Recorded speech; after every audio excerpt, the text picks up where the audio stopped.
Bago tayo magumpisa sa ating istorya, i-comment mo naman kung taga saan ka at anong oras ka nanonood na yon. Malay mo, habang nakikinig ka sa kwentong ito, may bahagi rito na tumama rin sa puso mo. Lalo na kung minsan ka nang minata, hinusgahan, o pinaramdamang hindi sapat dahil lang sa pinanggalingan mo. Kaya manatili ka muna dahil ang kwento ni Sabelina Arandia ay hindi lang tungkol sa yaman, paghihingati o pag-ibig. Ito ay kwento ng isang babaeng ilang ulit itinulak pababa ng mundo pero piniling tumayo ng marangal. Sa bayan ng San Isidro, kung saan tuwing madaling araw ay amoy basang lupa ang hangin at tila ginto ang sinag ng araw sa ibabaw ng palayan, lumaki si Sabelina Arandia o Sabel kung tawagin siya ng mga kapitbahay. Hindi siya lumaki sa bahay na may marmol na sahig, hindi rin siya nagising sa tunog ng aircon o mabangong kape sa mamahaling tasa.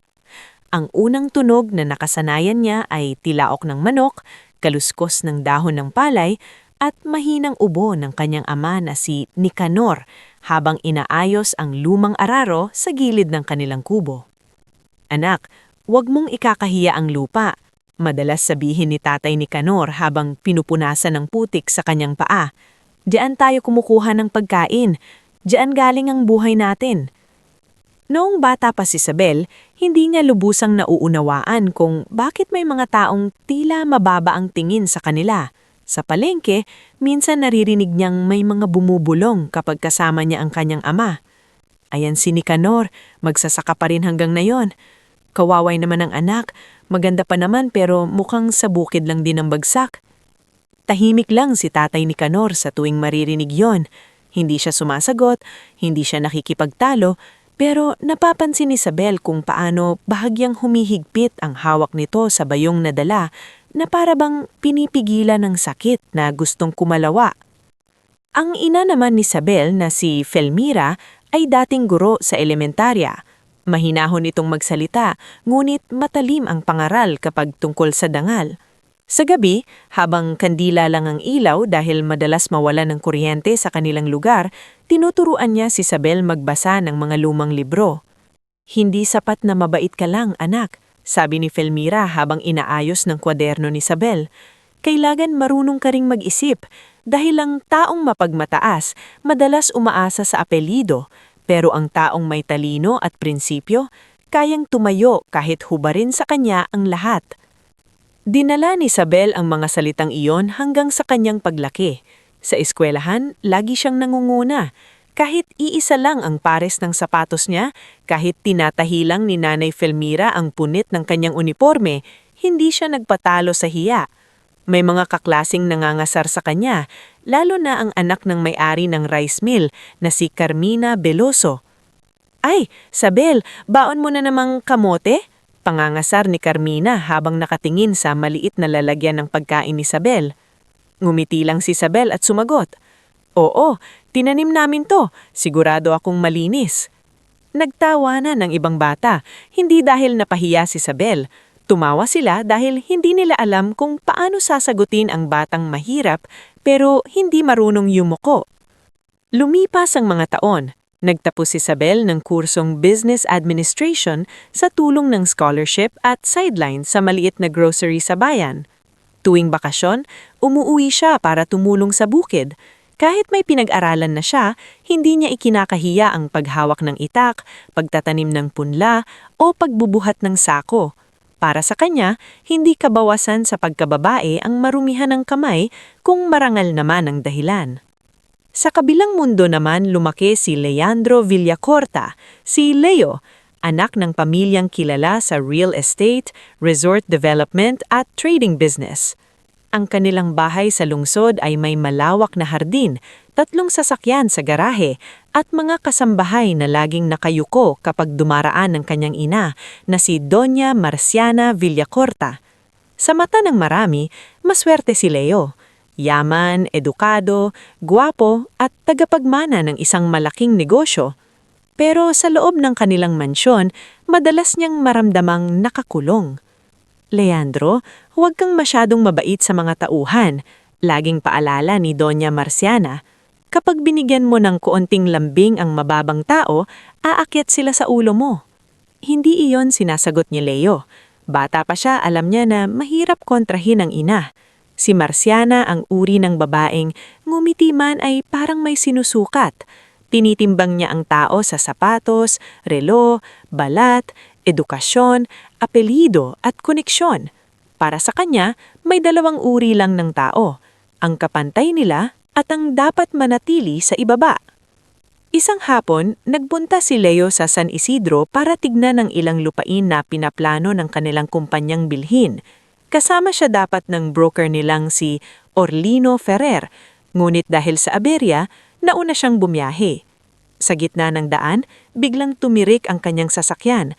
Wala siyang signal, mainit ang araw at ang mamahalin niyang polo ay unti-unting nababasa ng pawis. Habang nakatayo siya sa tabi ng sasakyan, may dumaang babaeng may dalang basket ng gulay. Si Isabel yon, nakasuot ng simpleng blusa at maon, nakapusod ang buhok at may bakas ng lupa sa laylayan ng pantalon. "Nasiraan kayo?" Tanong ni Isabel. Napatingin si Leo sa kanya. "Oo, kanina pa. May alam ba kayong mekaniko rito?" "Mayroon, pero nasa kabilang barangay pa. Kung gusto ninyo, doon muna kayo sa amin. Mainit dito sa kalsada." Nag-alanganin si Leo. Hindi siya sanay na tumuloy sa bahay ng hindi niya kilala, lalo na sa baryong ngayon lang niya napupuntahan. Pero nang makita niya ang kalmadong mukha ni Isabel, pumayag siya. Sa bahay ni Isabel, sinalubong siya ni Nanay Felmira ng tubig at ni Tatay Nicanor ng simpleng ngiti. "Pasensya na, iho. Mahirap lang ang bahay namin," sabi ni Felmira. Mabilis na umiling si Leo. "Hindi po. Maraming salamat nga po at pinatuloy ninyo ako." Habang naghihintay sa mekaniko, napansin ni Leo ang kakaibang sigla sa bahay. Hindi mayaman pero may respeto. Hindi malaki pero malinis. Sa hapag, pinagsaluhan nila ang pritong talong, kamatis at kanin. Sa unang pagkakataon sa mahabang panahon, kumain si Leo nang walang nag-uusap tungkol sa stocks, kontrata o reputasyon. "Anong trabaho mo sa lungsod?" tanong ni Nicanor. "Nasa negosyo ng pamilya po, real estate." Napatingin sandali si Nicanor, ngunit hindi nagbago ang tono. "Malaking negosyo yan. Sana kapag lupa ang usapan, naaalala ninyo na may buhay na nakakabit doon." Hindi nakasagot agad si Leo. Sa kanilang boardroom, ang lupa ay numero lang sa spreadsheet. Sa harap ni Nicanor, parang unang beses niyang naiisip na ang bawat hektarya ay may pawis, pangarap at pamilyang nakatanim. Mula noon, ilang ulit bumalik si Leo sa San Isidro. Noong una, dahilan niya ay ang lupa. Sumunod, ang pakikipag-usap sa lokal na opisina. Hanggang sa hindi na niya maitago sa sarili na si Isabel na ang dahilan. Nagustuhan niya ang paraan ng pagsasalita nito. Diretso, may laman at walang halong pagpapanggap. Isang hapon sa gilid ng palayan, habang kuray kahilang langit, tinanong ni Leo si Isabel. "Hindi ka ba nangangarap umalis dito?" Ngumiti si Isabel. "Nangangarap akong umangat, pero hindi ibig sabihin noon kailangan kong ikahiya kung saan ako nagsimula." Natahimik si Leo. Sa simpleng sagot na yon, may natamaan sa kanya. Marami siyang kakilala na mayaman pero walang kapayapaan. Si Isabel, kahit simple ang buhay, buo ang pagkatao. Hindi nagtagal, nanligaw si Leo. Hindi agad pumayag si Isabel. Alam niyang magkaiba ang mundo nila. "Hindi ako bagay sa mundong ginagalawan mo," sabi niya minsan. "Hindi ikaw ang kailangang bumagay. Baka ang mundo ko ang kailangang matutong tumingin ng tama." Akala ni Isabel, sapat na yun. Akala niya kung mahal siya ni Leo, kakayanin nila ang lahat. Ngunit nang ipakilala siya sa pamilya Villacorta, doon nagsimulang mabasag ang tahimik niyang pag-asa. Sa unang pasok pa lang niya sa mansyon, naramdaman na niya ang lamig, hindi dahil sa aircon, kundi dahil sa matang sumalubong sa kanya. Si Doña Marciana ay nakaupo sa mahabang sopa, suot ang mamahaling perlas sa leeg habang hawak ang tasa ng tsaa. "So, ikaw si Isabelina?" sabi nito. Mabagal ang tingin mula ulo hanggang paa. "Anak ka raw ng magsasaka?" "Opo," magalang na sagot ni Isabel. Bahagyang ngumiti si Marciana, ngunit walang init. Kaya pala iba ang tindig mo. Sanay sa araw. Napayukong sandali si Leo. Ma, please. Ano namang masama sa sinabi ko? Nagtatanong lang ako. Nandun din si Gregoria, kapatid ni Marciana na babaeng laging may pamaypay at matalim na dila. Katabi nito si Melchora, pinsan na mahilig magkalat ng usapan sa pamilya.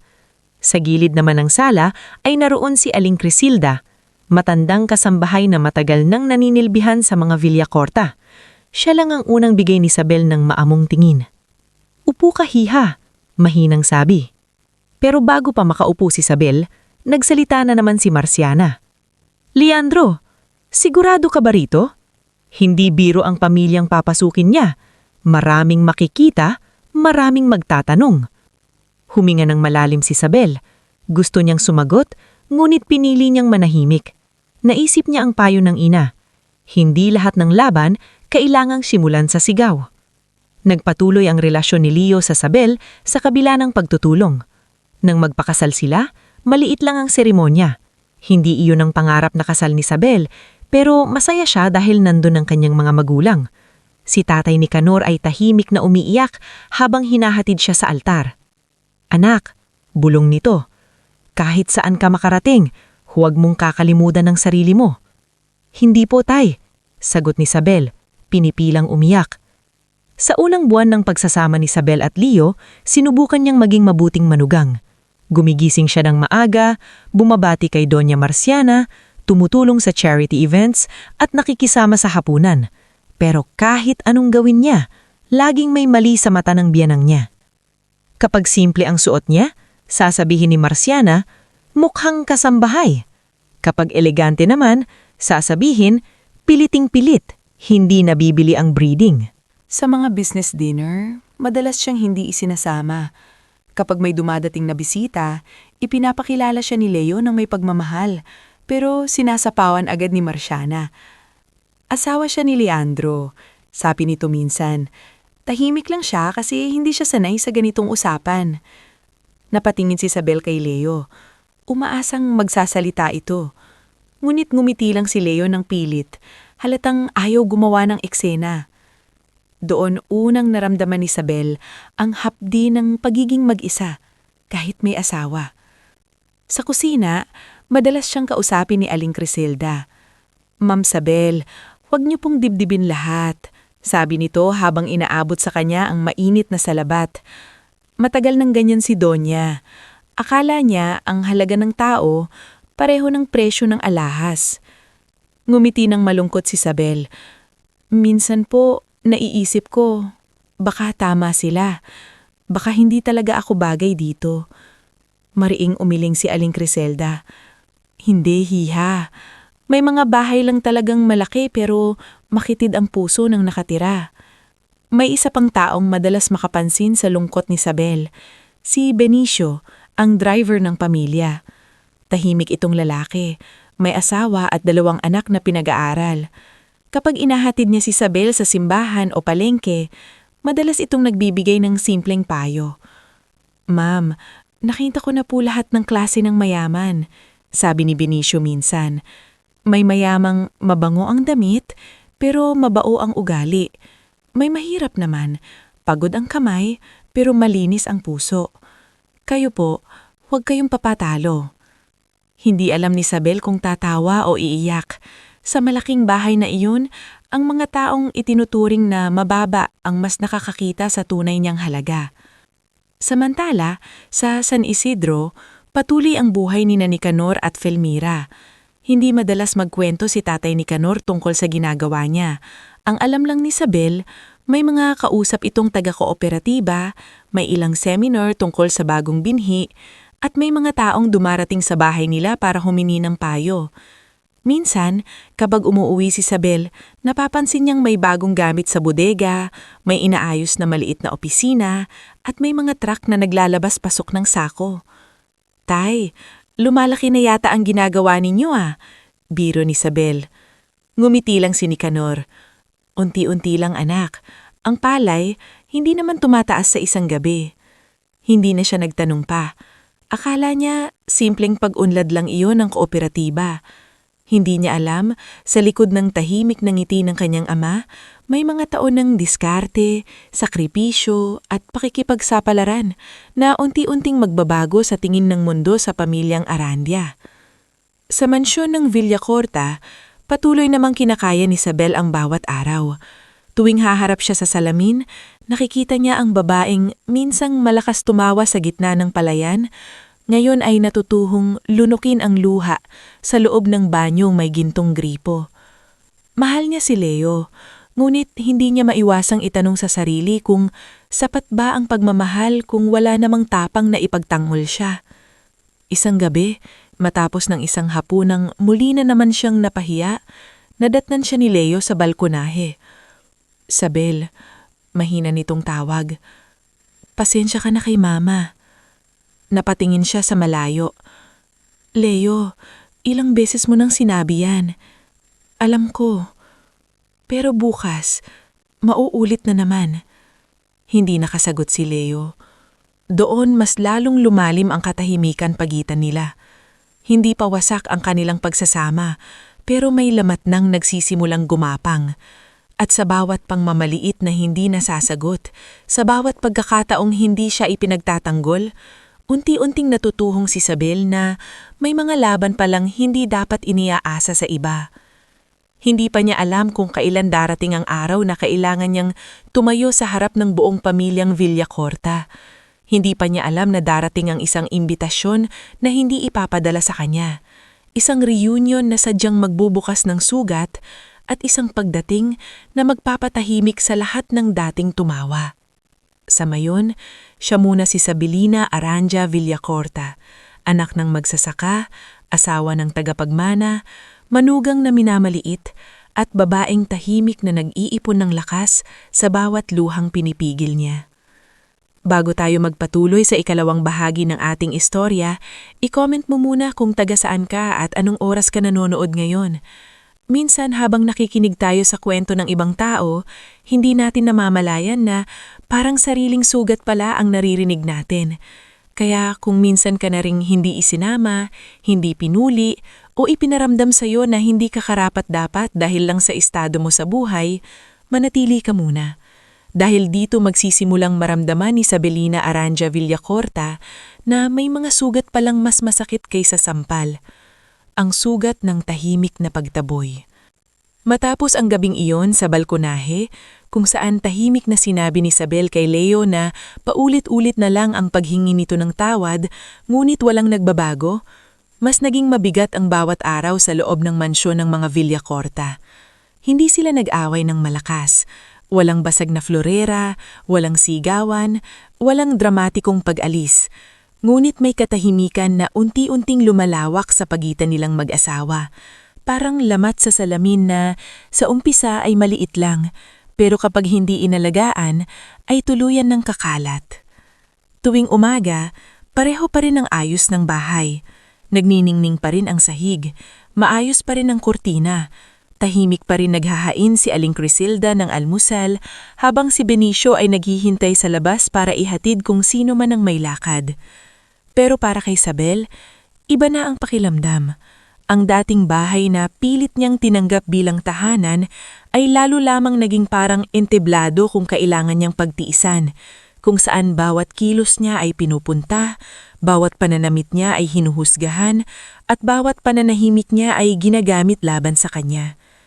Isang umaga, habang naghahanda ng kape para sa sarili sa maliit na bahagi ng kusina, narinig niya ang tawanan mula sa dining room. Nandun si Doña Marciana, si Tia Gregoria at si Melchora. May mga nakalatag na sample ng invitation card, kulay ivory at may gintong letra.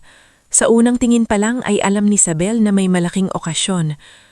Mas maganda itong may embossed seal, sabi ni Melchora habang hinahaplos ang papel. Kitang-kita ang pagiging Villacorta. Classy. Dapat lang, sagot ni Doña Marciana na kataas ang baba. Matagal nang hindi nagkakaroon ng reunion ng angkan natin. This year, dapat maramdaman ng lahat na tayo pa rin ang pinaka-prominenteng pamilya. Napatigil si Isabel sa may pintuan.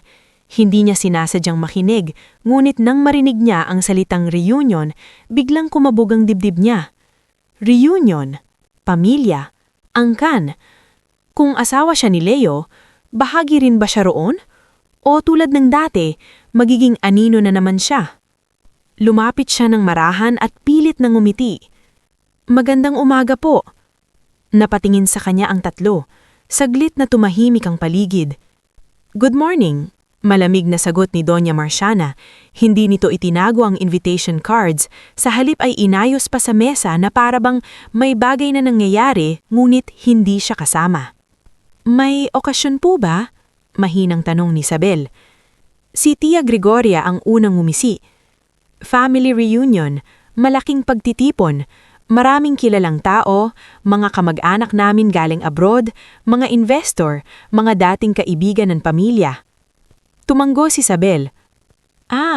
Kailan po? Sa susunod na buwan, sagot ni Melchora habang nakatingin sa koko niya. Alam mo naman, yung lugar na pang-family legacy. Hinintay ni Isabel na may magsabing kasama siya. Hinintay niyang iabot ni Marciana ang isang card o kahit sabihing ipapadala na lang sa kwarto nila ni Leo. Ngunit walang dumating. Sa halip, tumayo si Doña Marciana at kiniha ang isang folder. Marami pa kaming inaayos sa Belina. Kung wala ka namang kailangan, pwede mo nang ipagpatuloy ang ginagawa mo. Parang may malamig na tubig na ibinuho sa likod ni Isabel. Hindi pa yun tuwirang pagtanggi, pero malinaw na malinaw ang ibig sabihin. Hindi siya bahagi ng usapan, hindi siya bahagi ng plano. Sa buong araw na yon, sinubukan niyang huwag isipin. Sinubukan niyang sabihin sa sarili na baka nakalimutan lang, baka may sariling invitation siya, baka kakausapin siya ni Leo. Ngulit pagsapit ng gabi, nang pumasok siya sa study room para ibalik ang ilang dokumentong inayos niya para sa asawa, nakita niya sa ibabaw ng mesa ang listahan ng mga inimbitahan. Nandoon ang pangalan ni Leo, nandoon si Doña Marciana, Tia Gregoria, Melchora, mga pinsan, mga tiyuhin, mga malalayong kamag-anak na nasa Amerika, Dubai, Australia, at maging ang dating kasintahan ni Leo na si Veralyn Montesillo na matagal ng paborito ni Marciana. Nandoon pati ang pangalan ng ilang business partners at politiko. Ngunit hinanap ni Isabel ang pangalan niya. Wala. Muling binasa niya mula itaas hanggang ibaba, baka nalagtawan niya lang. Wala pa rin. Sa gilid ng papel, may nakasulat pang maliit na nota sa pulang tinta. Keep guest list refined. No unnecessary exposure. Hindi niya alam kung bakit iyon ang salitang tumusok sa kanya. Unnecessary, para bang siya ay dagdag lang, abala, batik sa perpektong larawan ng pamilyang gustong ipakita ni Marciana. Dumating si Leo makalipas ang ilang minuto. Pagpasok nito, nakita ni Isabel na hawak ang listahan. Isabel, mahina ang boses ni Leo at sa hina niyon parang nakumpirma na agad ang lahat. Tumingin si Isabel sa kanya. Hindi siya sumigaw, hindi rin siya umiyak.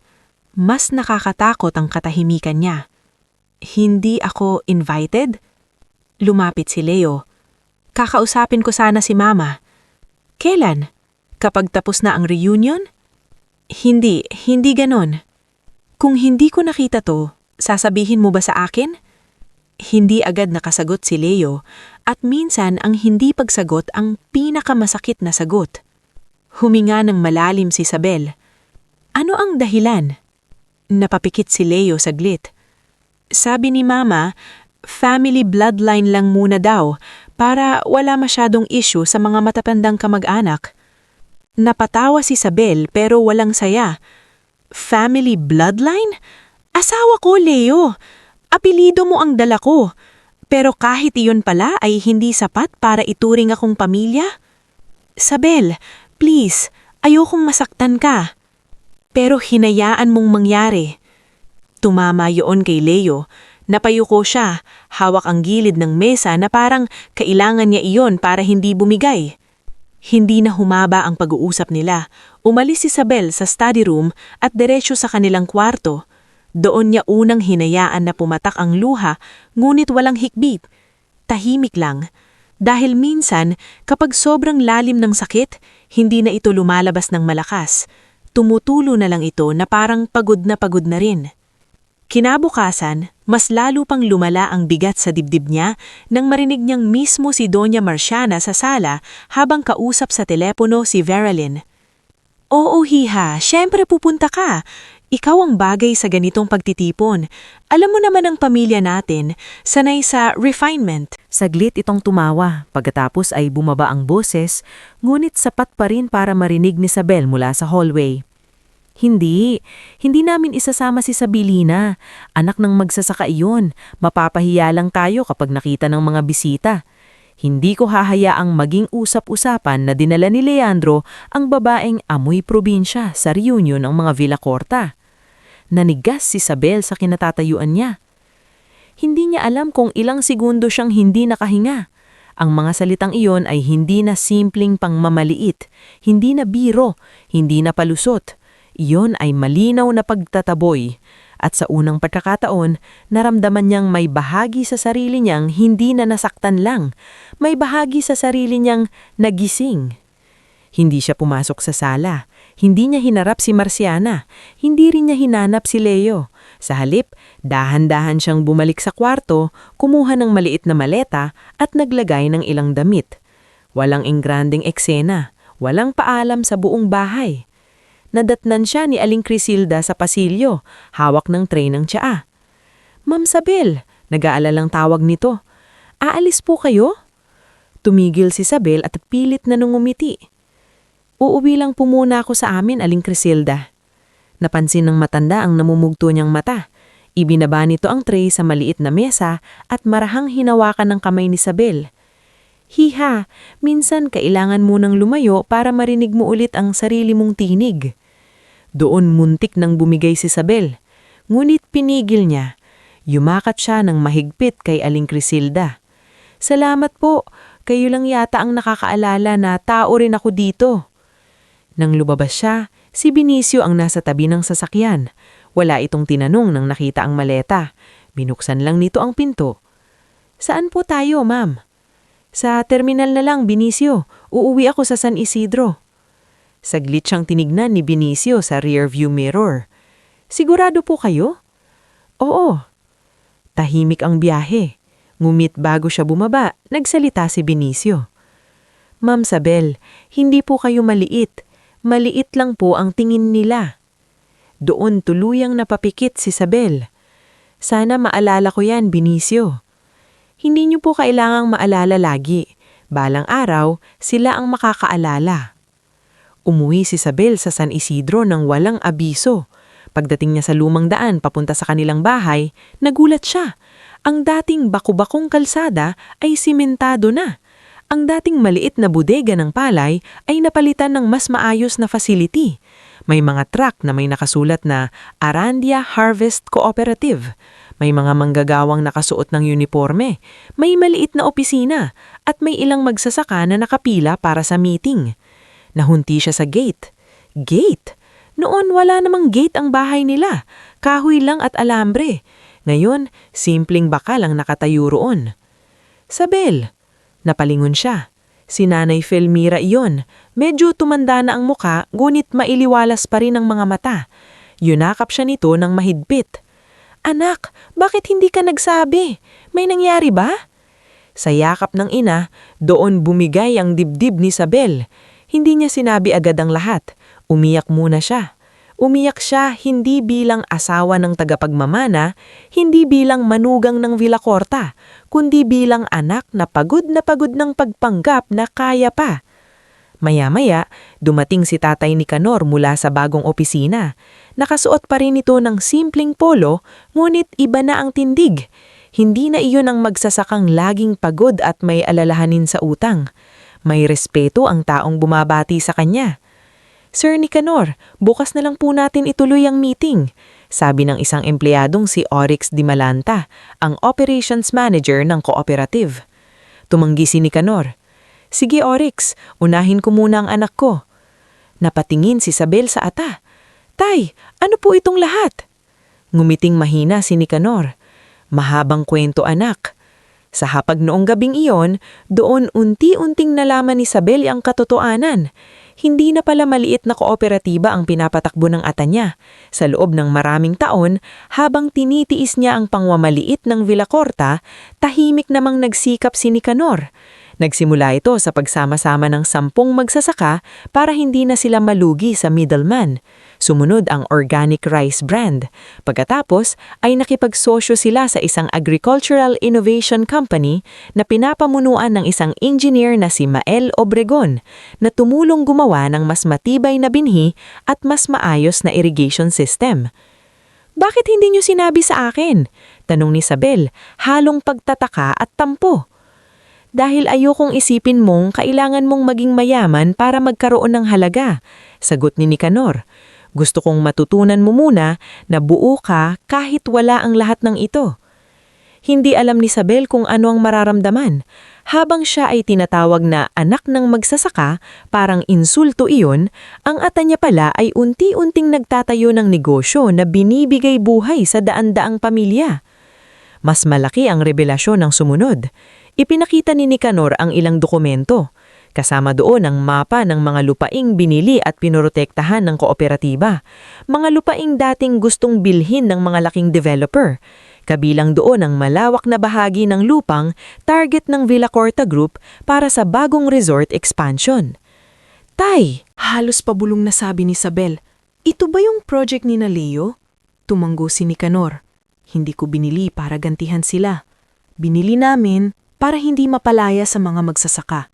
Pero oo anak, kung walang pahintulot ng kooperatiba, hindi gagalaw ang plano nila." Napaupo si Isabel, hawak ang papel. Parang umikot ang mundo niya.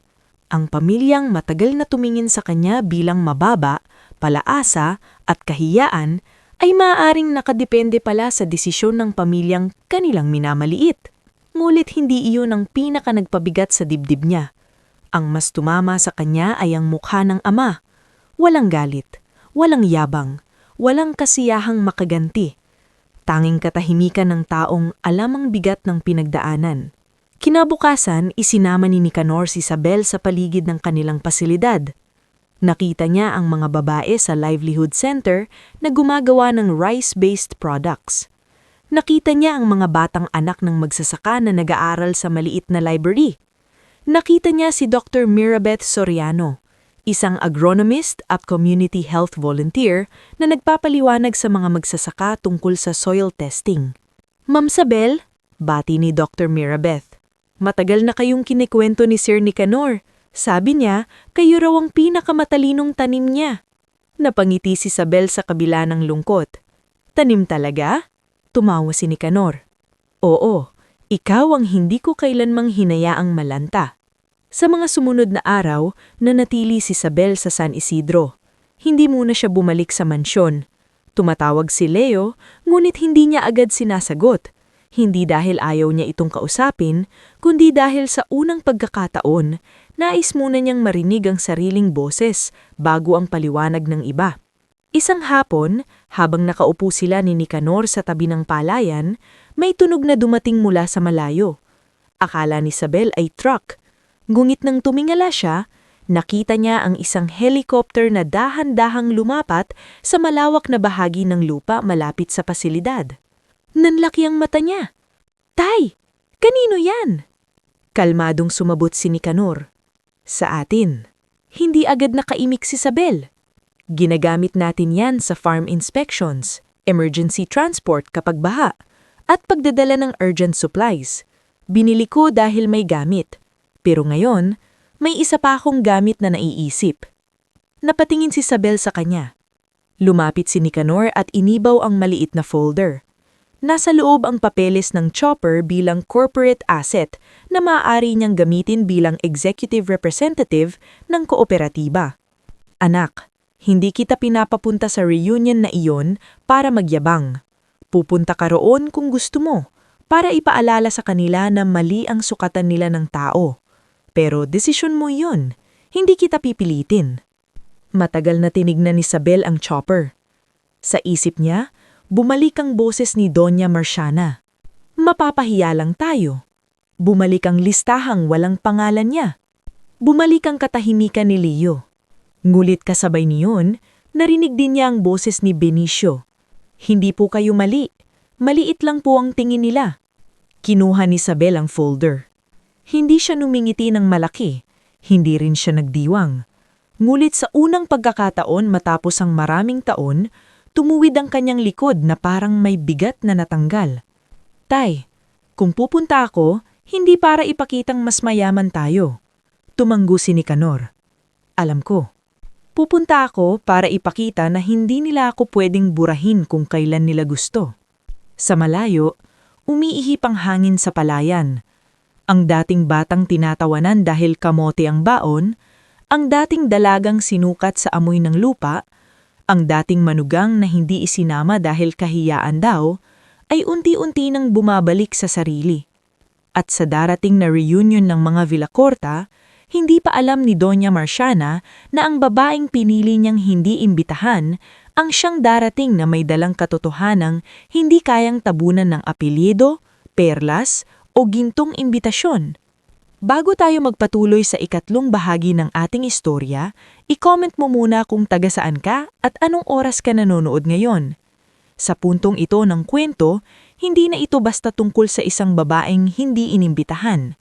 Ito ay tungkol sa lahat ng taong minsang binura sa listahan, itinago sa bisita, at ipinaramdam na parang kahiyaan sila sa buhay ng iba. Kaya kung minsan ka na ring hindi isinama dahil sa estado mo, damit mo, trabaho ng magulang mo, o pinanggalingan mo, pakinggan mong mabuti ang bahaging ito. Dahil minsan, ang taong pilit nilang iniiwan sa labas, ang siyang palang mandadala ng katotohanang hindi kayang tabunan ng apelyido, perlas, o gintong imbitasyon. Dumating ang umaga ng reunion ng mga Villacorta na tila mas maingay pa kaysa pista. Sa ancestral estate nila sa Taygay, maagang si darating ang mga florist, caterer, event coordinator, security, at taong halos hindi na makapagpahinga sa dami ng utos ni Doña Marciana. Ang buong bakuran ay inayos na parang eksena sa isang magazine. Puting tolda, mahabang mesa na may gintong dekorasyon, kristal na baso, sariwang bulaklak, at malaking tarpaulin na may nakasulat na Villacorta Family Legacy Reunion. Para kay Doña Marciana, hindi iyon simpleng pagtitipo ng pamilya. Iyon ay palabas. Isang pagtatanghal ng kapangyarihan, yaman at apelyido. Siguraduhin ninyong walang ordinaryong itsura sa receiving area. Utos niya sa event coordinator na si Paloma Vera, isang babaeng halos manginig na sa presyon. Upo, Doña Marciana, sagot ni Paloma habang mabilis na nagche-check sa tablet. Sa kabilang bahagi ng garden, si Tia Gregoria ay nakaupo sa isang bilog na mesa kasama si Melchora at ilang kamag-anak na galing abroad. Suot ni Gregoria ang malaking sombrero at hawak ang kanyang pamaypay na tila simbolo ng pagiging mapanghusga. Si Melchora naman ay abala sa pagkuha ng litrato at pagpopost sa social media. Finally, sabi ni Melchora habang inaayos ang anggulo ng cellphone niya. Family reunion na walang nakakahiya sa pictures. Tumawa si Tia Gregoria. Buti na lang talaga at natauhan si Marciana. Kung nadala ni Leandro ang babaeng iyon, baka tanungin pa ng mga bisita kung kasambahay ba natin. Nagtawanan ng ilang kamag-anak. Hindi nila alam na ilang hakbang lang ang layo ni Leo. Nakatayo sa likod ng isang haligi, naririnig ang bawat salitang lumalabas sa bibig nila. Hindi siya nagsalita. Ngunit hindi na iyon ang bating katahimikan niya. Hindi na ito katahimikan ng pag-iiwas sa gulo. Ito ay katahimikan ng lalaking unti-unting kinakain ng sariling konsensya. Ilang araw na niyang hindi maayos na nakausap si Isabel. Tumawag siya, nag-message at nagpunta pa sa San Isidro, ngunit hindi siya hinarap ng asawa. Hindi siya nagalit kay Isabel. Wala siyang karapatang magalit. Alam niyang sa loob ng maraming taon, paulit-ulit niyang piniling patahimikin ang sarili para hindi makabangga ang ina.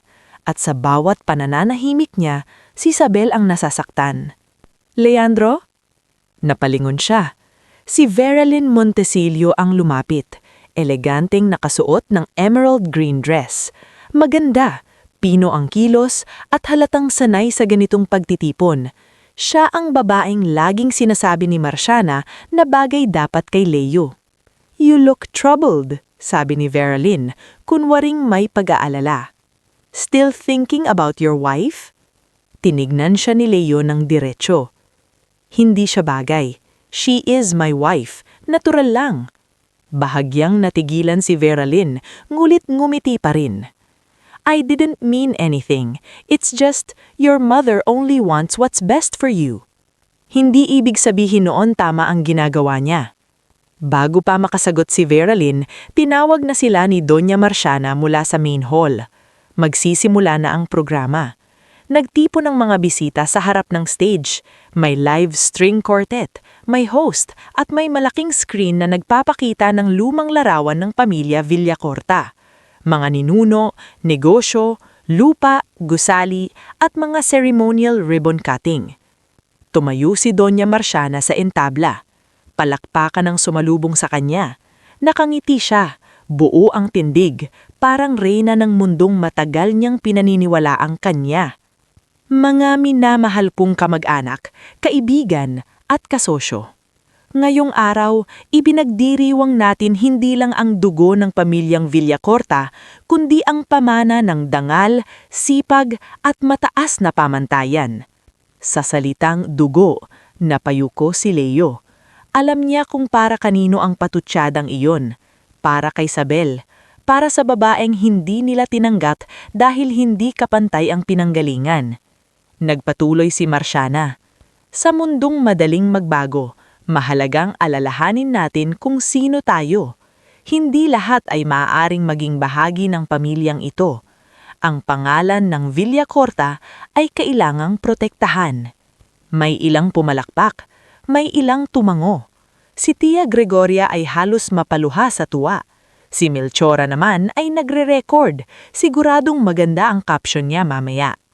Ngunit bago matapos ang talumpati ni Marciana, may kakaibang sinog na unti-unting lumalakas mula sa malayo. Sa umpisa, akala ng iba kulog, may ilan pang tumingala sa langit.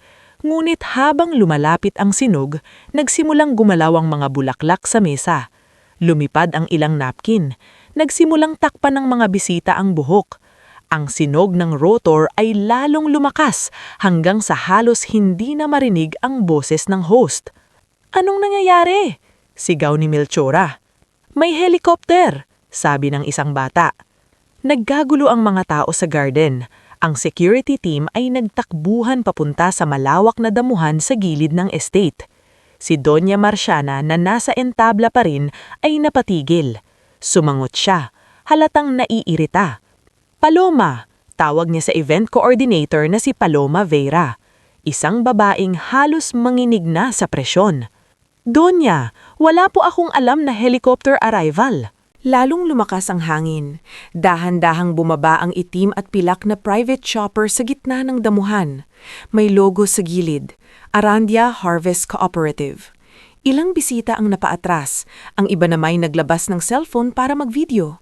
May mga batang napahanga, may matatandang nagulat, at may mga negosyanteng nagkatinginan dahil pamilyar sa kanila ang pangalan ng kooperatiba. Sa loob ng chopper, tahimik si Isabel. Nakaupo siya sa tabi ni Tatay Nicanor. Nasa kabilang upuan si Attorney Celso Maravilla. Hawak ang leather folder na puno ng dokumento. Kasama rin nila si Dr. Mirabeth Soriano, mahihinam na nakamasid sa labas, at si Oryx De Malanta, Operations Manager ng kooperatiba, na siyang nag-coordinate ng paglapag. Hindi marangya ang suot ni Isabel.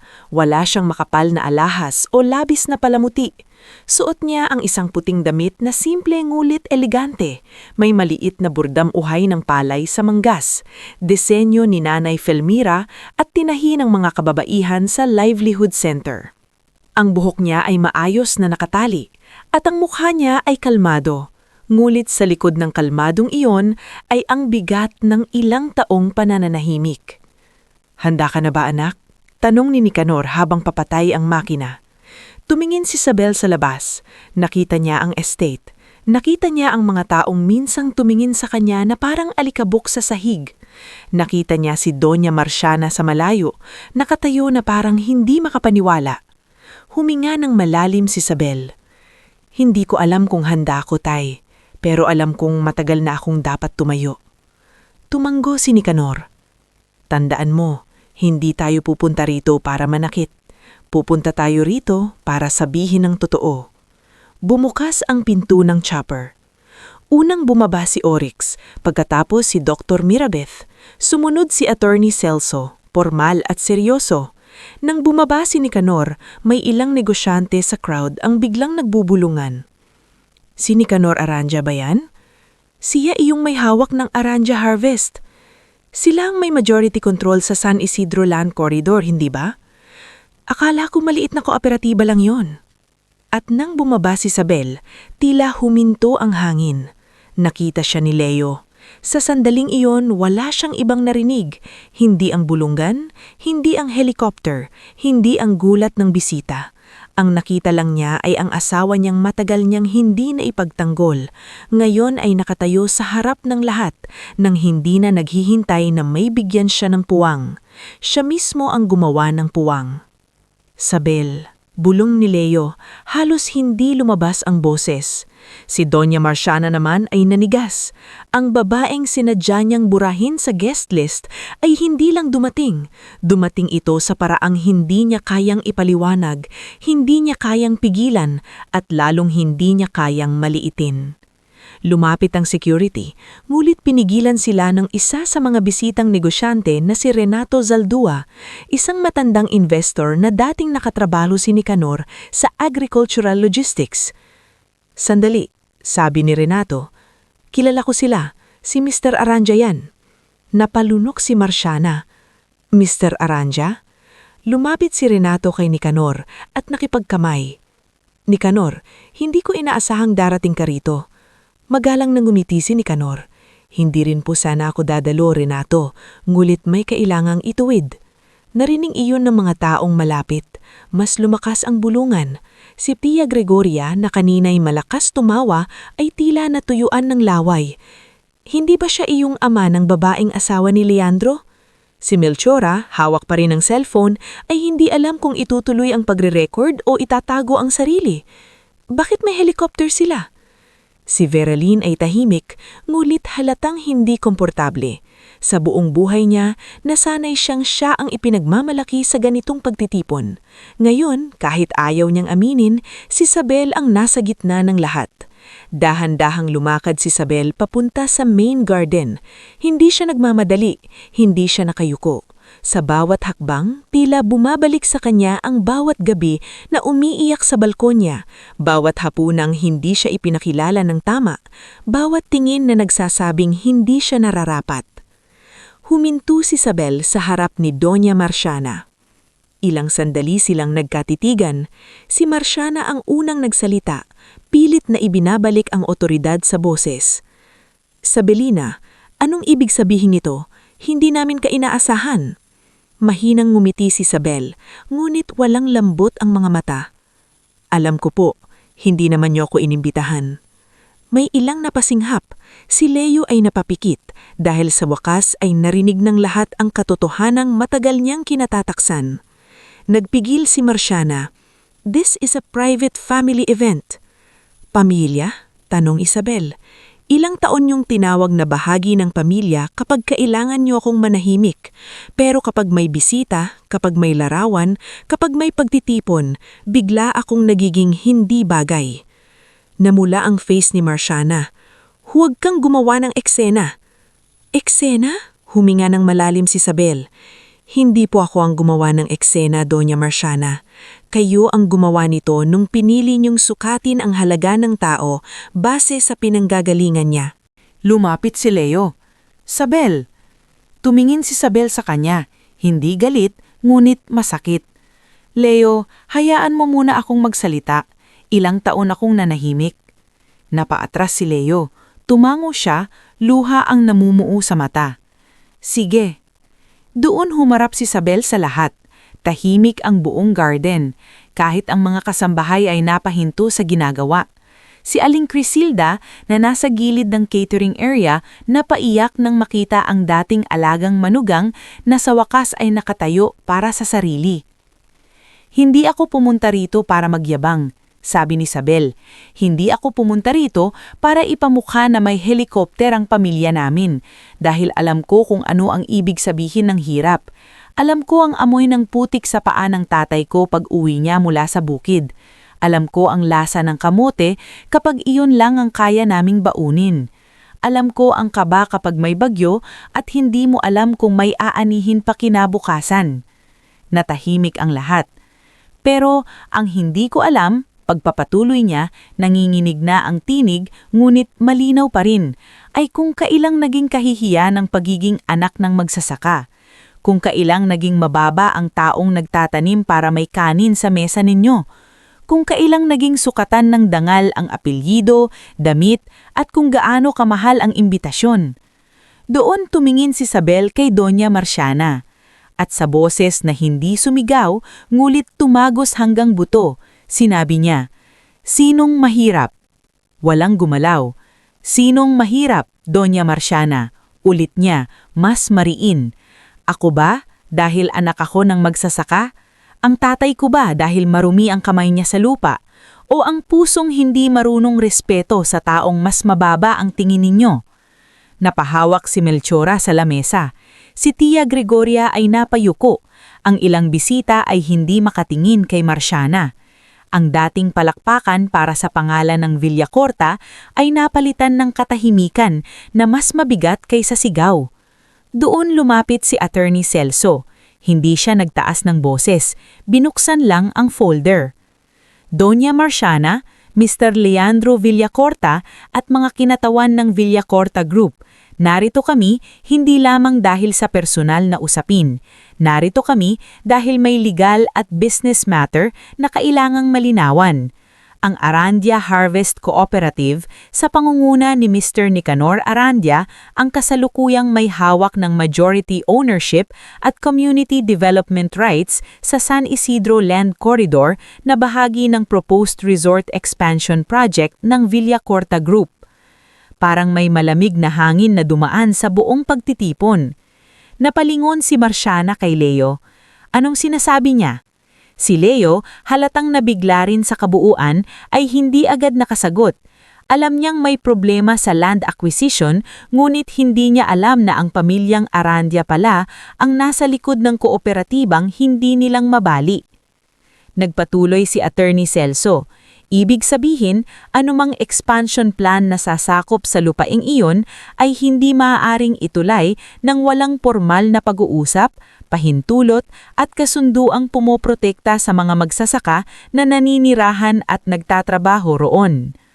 May isang board advisor ng Villacorta na si Emeterio Lacsina ang lumapit kay Marciana at pabulong na sinabi, "Donya, malaking problema ito. Sila pala ang hinahabol nating kausap nitong mga nakaraang buwan." Namumutla si Marciana. "Imposible." Doon nagsalita si Nicanor. Simple pa rin ang tindig niya. Wala siyang alahas, wala siyang yabang. Ngunit sa sandaling iyon, mas mataas siya kaysa sa sino mang nakasuot ng mamahaling damit sa lugar na iyon. "Hindi imposible, Doña Marciana," sabi ni Nicanor. "Mahaba lang ang panahon na hindi nyo kaming tinignan." Natahimik si Marciana.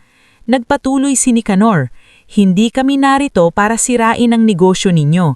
Kung iyon ang gusto namin, matagal na naming ginawa. Narito kami para sabihin na hindi nyo maaaring paalisin ang mga magsasaka na parang sagabal lang sa plano ninyo. Lupa iyon ng buhay, hindi lang lupa ng tubo."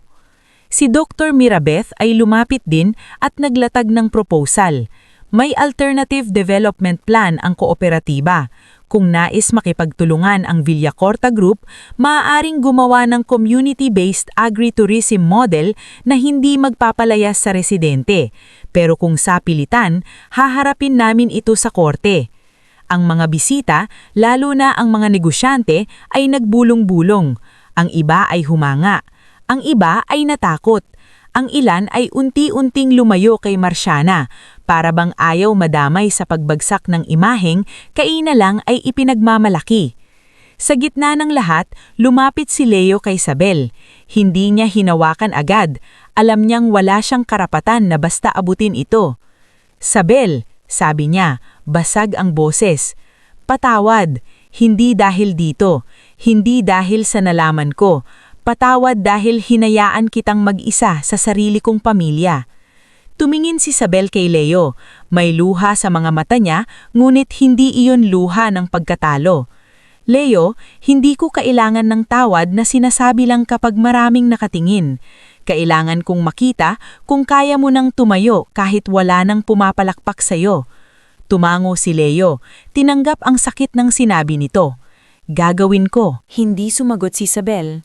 Hindi pa iyon ang panahon ng pagpapatawad.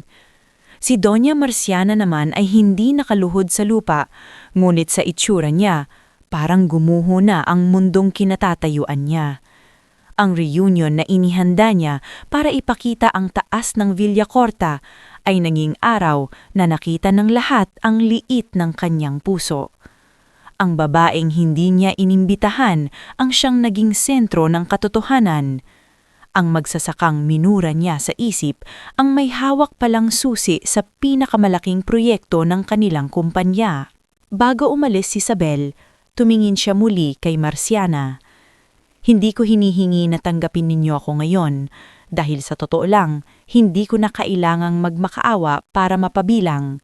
Pero simula ngayon, huwag niyo nang tatawaging kahihiyan ang mga taong pinanggalingan ko. Pagkatapos, lumingon siya kay Nicanor. Tay, umalis na po tayo. Tahimik silang naglakad pabalik sa chopper. Ngunit iba na ang katahimikan ngayon. Kanina, ito ay katahimikan ng gulat. Ngayon, ito ay katahimikan ng paggalang. Si Aling Crisilda ay palihim na pumalakpak, mahina lang sa umpisa. Sumunod si Benicio na nasa gilid pala at inutusan maghatid ng ilang bisita. Pagkatapos, may ilang tauhan ng sumunod. Hindi ito malakas na palakpakan ng grandiosang tagumpay, kundi maingat na pagkilala sa isang taong matagal nang dapat nirerespeto. Habang papaandar ang chopper, naiwan sa damuhan si Doña Marciana, si Tia Gregoria, si Melchora, si Verilyn at ang buong pamilyang Villacorta na hindi alam kung paano muling bubuuin ang imaheng sila mismo ang sumira. Si Leo naman ay nanatiling nakatayo, nakatingala sa pag-alis ng chopper. Sa unang pagkakataon sa buhay niya, malinaw sa kanya ang kailangang gawin. Hindi sapat na mahalin si Isabel, kailangan niyang maging karapat-dapat sa pagmamahal nito. At habang papalayo ang chopper mula sa estate ng mga Villacorta, hindi na agad nakabalik sa dati ang paligid. Naiwan sa damuhan ang mga napuputol na bulungan, ang mga bisitang hindi alam kung aalis ba o mananatili, at ang pamilyang kanina lang ay nagbubunyi sa kanilang apelyido, ngunit ngayon ay tila nawalan ng mukha. Sa entablado, nakatayo pa rin si Doña Marciana, hawak ang gilid ng podium, habang ang mga bulaklak sa kanyang likuran ay nagmistulang dekolusyong walang saysay. Ang reunion na dapat sana'y magpapatunay ng lakas ng kanilang angkan ay naging simbula ng pagkalantad ng kahinaan ng kanilang puso at ng mga lihim na matagal nilang itinago sa ilalim ng mamahaling kurtina. Marciana, mahina ngulit madiing bulong ni Tia Gregoria, habang lumalapit, kailangan mong magsalita, lahat sila nakatingin sa'yo. Ngulit walang lumabas na salita kay Marciana. Sa unang pagkakataon, hindi siya nakahanap ng insultong ibabato kay Isabel. Hindi niya kayang tawaging ordinaryo si Isabel dahil bumaba ito sa chopper na may dalang dignidad na hindi nabibili. Hindi niya kayang tawaging hamak si Nicanor dahil sa harap ng mga negosyante, malinaw na ang dating magsasakang minamaliit niya ang may hawak palang susi sa pinakamalaking proyekto ng kanilang kumpanya. At higit sa lahat, hindi niya kayang ipaliwanag kung bakit ang babaeng tinawag niyang kahihiyan ang siyang nagmukhang pinakamayaman sa kanila sa dangal. Sa isang gilid, abala si Melchora sa pagpigil sa mga kumukuha ng video. "Burahin niyo yan," sabi niya sa isang batang pinsan. "Hindi dapat kumalat to. Family matter ito." Ngunit huli na. May mga bisitang nakapag-record. May mga tauhan ng nakapagbulungan. May mga negosyanteng agad tumawag sa kani-kanilang opisina upang nitanong kung totoo bang hawak ng Arandia Harvest Cooperative ang lupang target ng Villacorta Group. Sa loob lamang ng ilang oras, kumalat sa social circles, business chats at pribadong mensahe ang nangyari sa reunion. Hindi ito naging ordinaryong chismis. Naging usapin ito ng reputasyon, negosyo at etika. Kinagabihan, sa mansyon ng Villacorta, walang naghapunan ng maayos. Si Doña Marciana ay nakakulong sa kanyang opisina. Si Tia Gregoria ay paulit-ulit na tinatawag ang mga kamag-anak para kontrolin ang usapan. Si Melchora ay umiiyak dahil may video na raw na lumabas online, bagamat hindi pa viral sa buong publiko. Si Veralyn naman ay tahimik na umalis, dala ang hiya at inis dahil maging siya ay nadamay sa esenang nagpamukhang mali ang panig na pinili niya. Si Leo ay hindi umuwi agad sa mansyon. Dumiretso siya sa lumang branch office ng Villacorta Group, dala ang bigat ng mga salitang binitiwan ni Isabel. Hindi ko kailangan ng tawad na sinasabi lang kapag maraming nakatingin. Kailangan kong makita kung kaya mo nang tumayo kahit wala nang pumapalakpak sa'yo. Paulit-ulit iyon sa isip niya. Sa loob ng maraming taon, inakala niyang ang pagiging mabuting asawa ay sapat na dahil mahal niya si Isabel. Ngulit ngayong gabi, malinaw sa kanya na ang pagmamahal na walang paninindigan ay nagiging palusot lamang ng taong takot. Hindi niya sinaktan si Isabel gamit ang mga sasakit na salita, pero sinaktan niya ito sa bawat pagkakataong hinayaan niyang mapahiya ito nang walang nagsasalita para sa kanya. Kinabukasan, maagang pumasok si Leo sa corporate office. Hindi pa man tapos ang kape ng mga empleyado, ipinatawag na niya si Emeterio Lacsina, ang board advisor na matagal ng tagapagpayo ni Marciana sa land acquisition projects. Sir Leo, bati ni Emeterio, halatang kabado. Kung tungkol ito sa nangyari kahapon, inaayos na namin ang public response. Hindi public response ang kailangan ko. Kailangan ko ang lahat ng files tungkol sa San Isidro Land Corridor. Natigilan si Emeterio. Sir, baka mas mabuting si Doña Marciana ang... Hindi ko tinatanong kung sino ang mas mabuti. Ako ang COO ng kumpanya. Ibigay mo sa akin ang files. Walang nagawa si Emeterio. Sa loob ng ilang oras, nakita ni Leo ang mga dokumentong matagal na palang nakatago sa technical folders. Mga notice na ipinadala sa maliliit na magsasaka. Mga proposal na gumagamit ng salitang relocation, ngunit sa totoo ay halos walang sapat na kabayaran. Mga reklamo na hindi umabot sa board. Mga pangalan ng tenant families na tinawag na obstruction to development. At sa gilid ng ilang papeles, may pirma ng mga tauhan ng pamilya kasama ang ilang rekomendasyong dumaan sa opisina ni Doña Marciana. Hindi direkta si Leo ang nag-utos ng mga iyon, ngunit hindi iyon sapat para malinis ang konsensya niya. Dahil nasa kumpanya siya, may posisyon siya, at kung hindi siya nagtanong noon, bahagi rin siya ng sistemang nananahimik. Diyos ko! Bulong niya habang nakatitig sa listahan ng mga pamilya na maaaring mawalan ng lupa. Samantala, sa San Isidro, hindi nagdiwang si Isabel matapos ang nangyari sa reunion. Walang salo-salo, walang malakas na tawanan. Kinabukasan matapos nilang umuwi, bumalik siya sa pasilidad ng Arandia Harvest Cooperative at naupo sa maliit na conference room kasama sina Tatay Nicanor, Dr. Mirabeth, Attorney Celso, Orix at Nanay Felmira. Nasa mesa ang mga dokumento, proposal at listahan ng mga magsasakang maaapektuhan ng expansion project.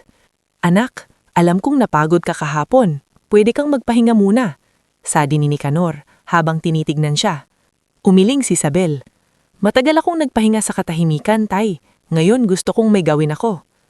Tahimik na ngumiti si Felmira. May lungkot sa kanyang mukha, ngunit may pagmamalaki rin. Ano ang nasa isip mo? Tumingin si Isabel sa mga pangalan sa listahan, pamilyang may apelidong Dacumos, Lavezares, Pintak, Sumangil at iba pa. Mga taong para sa iba ay sagabal lang sa plano, ngunit para sa kanya ay tulad ng sariing pamilya. Kung kaya nating protektahan ang lupa, kailangan din nating protektahan ang mga anak ng mga nagtatrabaho rito. Hindi sapat na pigilan lang natin ang pangangagap, kailangan may alternatibo silang kinabukasan. Dito unang nabuo sa isip niya ang Uhay ng Bukas Foundation. Hindi ito bigla ang proyekto para magmukhang mabait sa publiko. Ito ang bunga ng lahat ng pinagdaanan niya. Ang pagiging batang tinawanan dahil kamote ang baon, ang pagiging dalagang sinukat sa amoy ng bukid, ang pagiging manugang na itinago sa bisita. Gusto niyang walang batang anak ng magsasaka ang lumaki na iniisip na kahiya-hiya ang pinagmulan niya. Scholarships. Sabi niya, hawak ang ballpen. Legal aid para sa tenant families. Livelihood training para sa mga nanay. At counseling para sa mga babaeng nakaranas ng pangmamaliit o emotional abuse sa loob ng pamilya.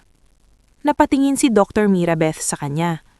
Malaking programa yan, Sabel, pero kaya?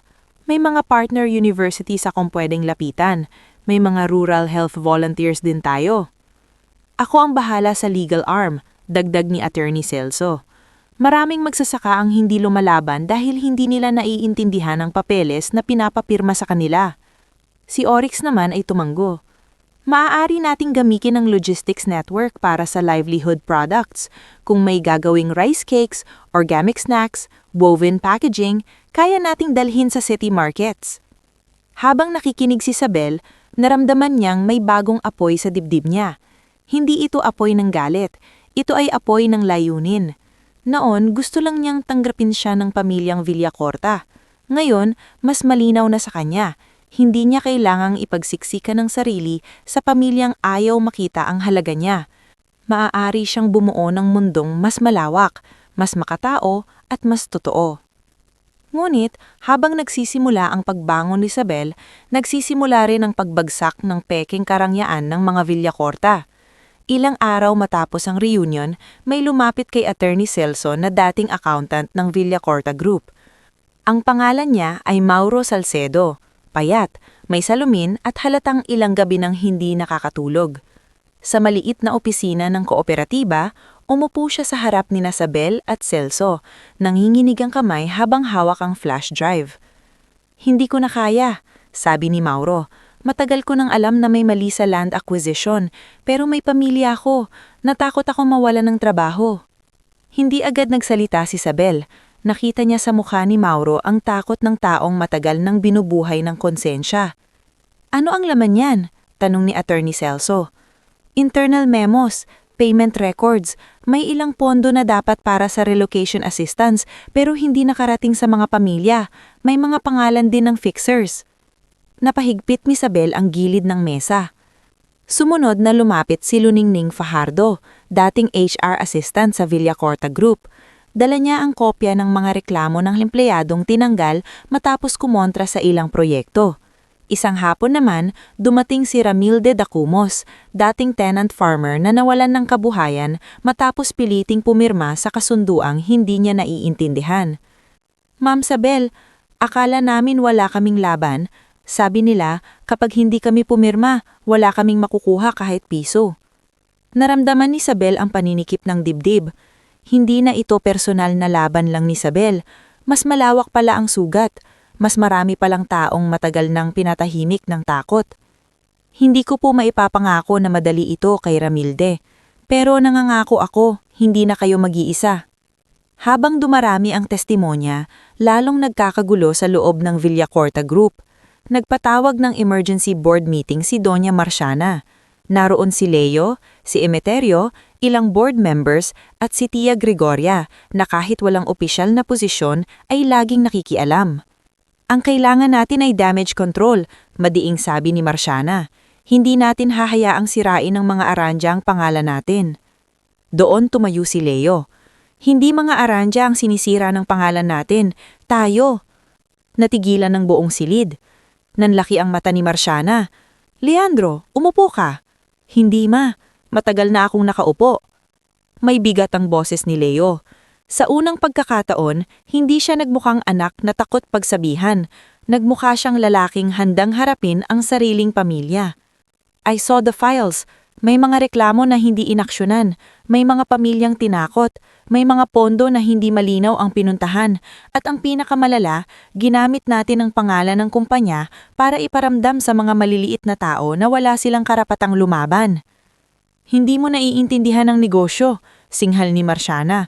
Masyado kang nadadala ng asawa mo. Hindi ma, ngayon ko lang naiintindihan at hindi ko hahayaang gamitin ninyo si Isabel para takpan ng mga maling ginawa dito. Si Tia Gregoria ay napailing. Walang utang na loob, sarili mong pamilya ang tatalikuran mo? Tumingin si Leo sa kanya. Kung ang ibig sabihin ng pamilya ay pananakit sa iba para manatiling mataas, oo, tatalikuran ko yon. Parang sinampal si Marciana. Ngunit mas masakit pa sa kanya ang sumunod sinabi ni Leo. Effective today, I am recommending an independent audit at isusubmit ko sa legal counsel ang lahat ng dokumentong nakita ko. Nagkagulo ang boardroom, may numutol, may natakot, may nagbanta. Pero sa pagkakataong iyon, hindi na umatras si Leo. Nakarating kay Isabel ang balita ng ginawa ni Leo, ngunit hindi siya agad natuwa. Hindi niya rin agad tinanggap na sapat na iyon. Sa loob ng ilang araw, nagpadala Leo ng mensahe, hindi para pilitin siyang umuwi, kundi para ipaalam ang mga hakbang na ginagawa niya. Ipinadala niya ang kopya ng audit request, ang listahan ng mga pamilyang pinuntahan niya upang humingi ng paumanhin at ang resignation niya sa ilang committees na pinamumunuan ni Marciana. Isang gabi, tumawag si Leo. Matagal bago sinagot ni Isabel. Hello? Mahinang sabi niya. Sabel, sagot ni Leo.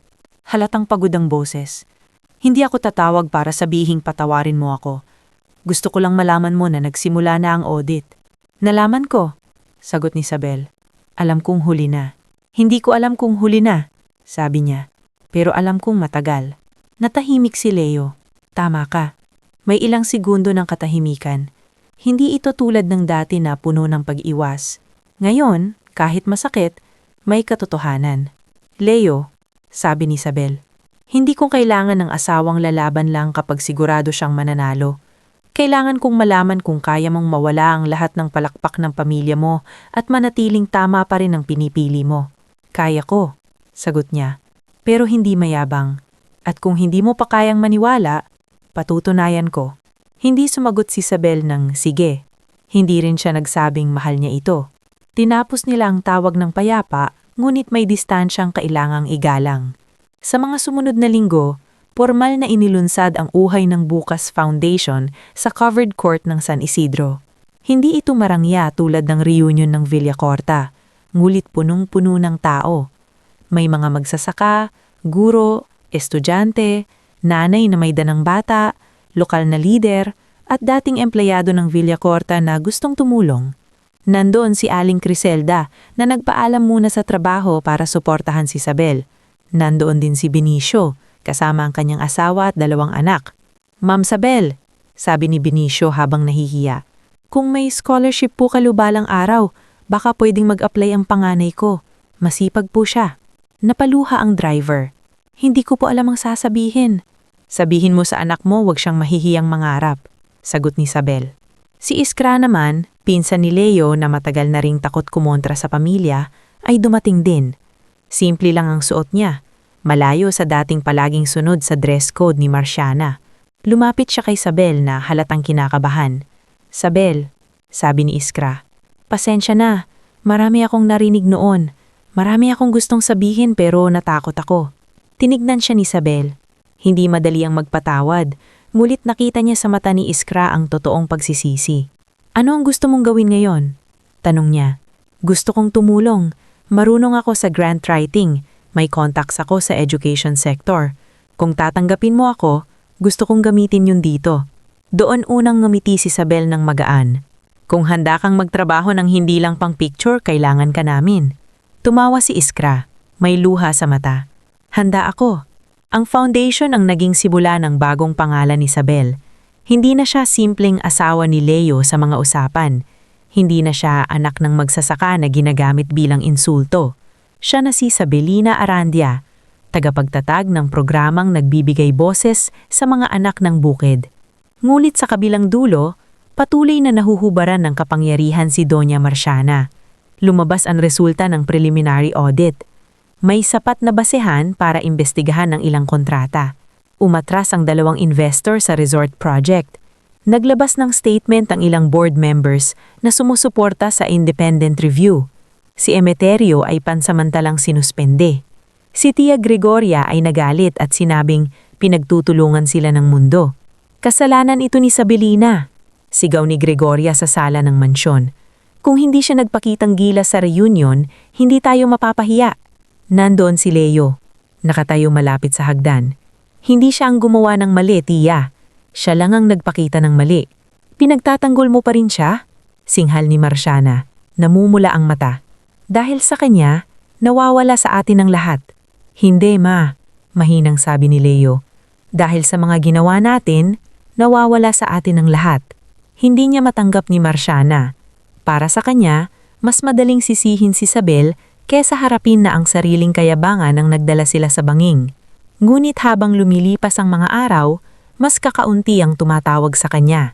Mas kakaunti ang bumibisita.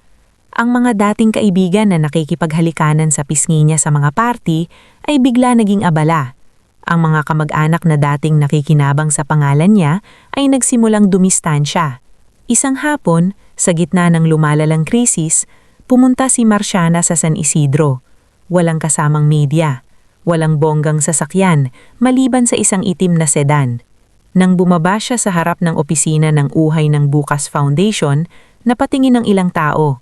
Hindi sila nagsalita, ngulit ramdam nila ang bigat ng kanilang alaala. Nasa loob si Isabel, kausap ang ilang nanay tungkol sa livelihood training, nang sabihin ni Oryx na may bisita siya. Nang lumabas, nakita niya si Doña Marciana. Hindi na kasing tindig ng dati, hindi na mukhang reyna ng mansyon, ngulit pilit pa ring hawak ang natitirang dignidad.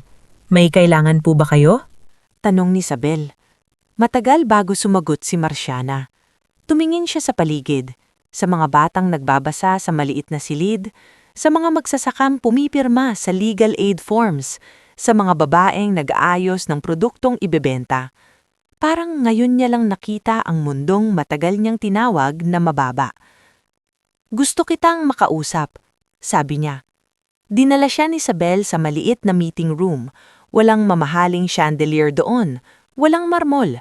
Kahoy na mesa, 2 upuan, electric fan at bintanang tanaw ang palayan. Naupo si Marciana. Sa unang pagkakataon, hindi niya alam kung paano sisimulan. Kung pumunta kayo para sabihing sako ang sumira sa pamilya ninyo, sabi ni Isabel, narinig ko na po iyon mula sa iba. Umiling si Marciana. Bahagya, halos hindi makita. Hindi ako sanay humingi ng tawad, sabi niya. Hirap na hirap ang bawat salita. At hindi ko alam kung kaya ko nang sabihin ng tama. Tahimik si Isabel. Buong buhay ko, pagpapatuloy ni Marciana, itinuro sa akin na ang pangalan namin ang pinakamahalaga, na kapag may pumasok sa pamilya na hindi kapantari, hihilahin kami pababa. Akala ko pinoprotektahan ko ang anak ko. Akala ko pinoprotektahan ko ang Villacorta. Pero ang ginawa ninyo, mahinahong sabi ni Isabel, pinrotektahan ninyo ang kayabangan ninyo. Tumama iyon kay Marciana. Napayuko siya. Hindi siya umiyak ng malakas, ngunit nangingilid ang luha sa kanyang mga mata. Siguro nga, tatagal na katahimikan ang namagitan sa kanila. Sa labas, naririnig ang mahinang tawanan ng mga bata. Kabaliktaran iyon ng bigat sa loob ng silid. Hindi ko alam kung mapapatawad kita, sabi ni Isabel. Hindi dahil gusto kitang pahirapan, kundi dahil hindi ganon kadali burahin ang mga gabing inisip kong baka hindi talaga ako sapat. Napalunok si Marciana. Pero hindi ko kailangan makita kang lumuluhod araw-araw. Dagdag ni Isabel, ang kailangan ko, itigil mo ang pananakit sa mga taong tingin mo ay mas mababa sa iyo. Kung talagang may pagsisisi, hindi iyon nagsisimula sa luha, nagsisimula iyon sa pagbabago. Tumingin si Marciana sa kanya. Sa unang pagkakataon, walang insulto sa mga mata nito. May pagod, may hiya, at marahil maliit na simula ng pag-unawa. Ano ang kailangan kong gawin? Tanong ni Marciana. Harapin ninyo ang imbestigasyon, ibalik kung ano ang dapat ibalik, protektahan ang mga pamilyang naapektuhan, at huwag ninyong pigilan si Leo kung pipiliin niyang itama ang mali. Masakit iyon kay Marciana, ngunit wala na siyang lakas para magkunwari. Tumanggo siya. Susubutan ko. Hindi sapat ang susubukan, sabi ni Isabel. Gawin ninyo. Pag-alis ni Marciana, hindi agad bumalik si Isabel sa trabaho. Tumayo siya sa tabi ng bintana at tumingin sa palayan. Ang hangin ay dumadaan sa uhay, nagpapayuko sa kanilang sabay-sabay, hindi dahil mahina sila, kundi dahil ganun sila nabubuhay. Marunong yumuko sa hangin pero hindi nabubunot. Lumapit si Nanay Filmira sa kanya. "Kumusta ang puso mo, anak?" tanong nito. Napangiting mapait si Isabel. "Pagod pa rin po, pero hindi nadurog." Hinawakan ni Filmira ang balikat niya. Iyan ang simula ng paghihilom.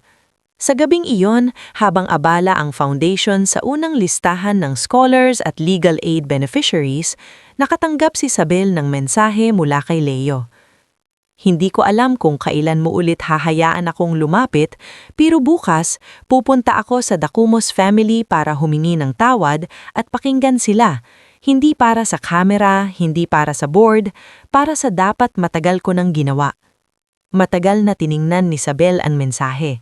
Hindi siya sumagot agad. Pagkatapos ng ilang minuto, nag-type siya. "Makinig ka muna. Huwag mong ipaliwanag ang sarili mo. Makinig ka." Yun lang ang ipinadala niya. Sa kabilang dulo ng mabasa iyon ni Leo, napaupo siya at napapikit. Para sa iba, malamig iyon. Para sa kanya, iyon ang unang maliit na pintong hindi tuluyang sarado. At sa San Isidro, sa ilalim ng gabing tahimik ngulit puno ng bagong simula, unti-unting nauunawaan ni Isabel na ang pagbangon pala ay hindi laging malakas ang tunog. Minsan, nagsisimula ito sa isang pirma para sa scholarship, isang magsasakang nagkaroon ng abogado, isang babaeng natutong magsalita, isang lalaking nagsimulang managot, at isang dating reyna ng mansyon na unang beses natutong yumuko sa katotohanan. Hindi pa tapos ang laban. Hindi pa buo ang pagpapatawad. Hindi pa tiyak kung paano muling mabubuo ang pagsasama ni Isabel at Leo. Ngulit malinaw na ang direksyon ng buhay ni Isabel. Hindi na siya babalik sa pagiging palamuti sa bahay ng iba. Hindi na siya maghihintay ng imbitasyon para mapatunayang mahalaga siya. Mula sa araw na iyon, ang pangalang Sabelina Arandia ay hindi na lang kwento ng babaeng dumating sakay ng chopper. Siya na ang babaeng bumaba mula sa sakit, tumapak muli sa lupaing pinagmulan niya, at doon nagtayo ng pag-asang mas mataas pa kaysa sa anumang lipad na minsang nagpagulat sa mga taong nang maliit sa kanya. Bago tayo tumungo sa huling bahagi ng ating istorya, i-comment mo muna kung taga saan ka at anong oras ka nanonood ngayon. Sa puntong ito, hindi na lang natin sinusundan ang babaeng minsang hindi inimbitahan sa reunion dahil anak siya ng magsasaka. Sinusundan natin si Sabelina Arandia, ang babaeng natutong hindi kailangan ng pahintulot ng mapanghustang tao para patunayang may halaga siya. At sa huling bahagi ng kwentong ito, makikita natin na ang tunay na tagumpay ay hindi lang ang mapahiya ang mga umapi sa iyo, kundi ang makabangon ka nang hindi mo kailangang maging katulad nila. 2 taon ang lumipas mula nang unang ilunsad ni Isabel ang Uhay ng Bukas Foundation sa covered court ng San Isidro. Sa loob ng 2 taong iyon, marami nang nagbago. Ang dating maliit na opisina na may kahoy na mesa, electric fan at bintanang tanaw ang palayan ay naging isang maaliwalas na training center. Hindi ito magarbo gaya ng mansyon ng Villacorta, ngunit buhay na buhay ito araw-araw. Sa umaga, may mga estudyanteng nagbabasa sa library. Sa tanghali, may mga nanay na nag-aaral gumawa ng rice-based products at woven packaging. Sa hapon, may mga magsasakang nakikipagpulong sa legal team tungkol sa kanilang land rights. Sa harap ng gusuli ay nakasulat ang mga salitang, "Ang pinanggalingan ay hindi kahihiyan. Ito ang ugat." Tuwing mababasa iyon ni Isabel, may tahimik na kirot pa ring dumaraan sa dibdib niya. Naalala niya ang mga gabing nag-iisa siya sa balkonahe ng mansyon ng Villacorta. Naalala niya ang boses ni Doña Marciana na nagsasabing mapapahiya sila kapag dinala siya sa reunion. Naalala niya ang sarili niyang nakatayo sa harap ng lahat. Tinatanong ang linyang gumiba sa kayabangan ng marami. Sinong mahirap? Ngulit ngayon, hindi na iyon ang sentro ng buhay niya. Hindi na siya nakakapit sa araw na iyon. Hindi na niya kailangang paulit-ulit na balikan ng sakit para lamang maalala ang lakas niya. Dahil sa bawat batang scholar na nakangiti habang hawak ng bagong libro, sa bawat magsasakang nanalo sa kaso, Sa bawat inang nagkaroon ng sariling kita, nakikita ni Isabel na ang pinakamagandang sagot sa pangmamaliit ay ang bumuo ng mundong hindi ginagaya ang kalupitan ng mga nang maliit sa kanya. "Ma'am Isabel!" tawag ng isang batang babae sa koridor. Napalingon si Isabel. Si Danalyn Dacumos iyon, dating anak ni Ramilde Dacumos, ang dating tenant farmer na minsang lumapit sa kanilang nanginginig dahil pinilit papirmahin sa kasunduang hindi niya naiintindihan. Ngayon, si Danalyn ay isa sa unang batch ng Uhay Scholars. "Bakit?" nakangiti tanong ni Isabel. "Na-approve po ako sa State University," sigaw ng bata, halos maluha sa saya. "Agricultural engineering po." Nahahawakan si Isabel sa dibdib. "Totoo?" "Opo," sabi ni tatay, "kayo raw po ang unang dapat kong pagsabihan." Lumapit si Ramilde mula sa likuran, nakangiti habang pinupunasan ng luha gamit ang lumang panyo. "Ma'am Isabel, dati akala ko hanggang bukid lang ang anak ko. Hindi dahil minamaliit ko ang bukid, kundi dahil akala ko wala na kaming ibang kayang abutin." Hinawakan ni Isabel ang kamay nito. "Hindi hanggang bukid lang ang anak ninyo, Mang Ramilde. Pero kahit saan siya makarating, dala-dala niya ang dangal ng bukid." Sinayakap siya ni Danalyn. Sa yakap na iyon, naramdaman ni Isabel na may mga sugat pala sa puso na hindi naghihilom dahil may nagsabing sorry. Naghihilom ito kapag nakikita mong ang sakit na pinagdaanan mo ay nagiging tulay para hindi na maranasan ng iba ang parehong pangmamaliit. Sa kabilang banda, nagbago rin ang buhay ni Leo. Hindi naging madali ang landas niya matapos niyang kontrahin ang sarili niyang pamilya. Matapos ang audit, bumaba siya sa mataas na posisyon sa Villacorta Group. Maraming nagsabing niloko siya ni Isabel. May kamag-anak na tumawag sa kanya na traidor. May dating kaibigan sa negosyo na umiwas dahil ayaw madamay sa gulo. Ngunit hindi umatras si Leo.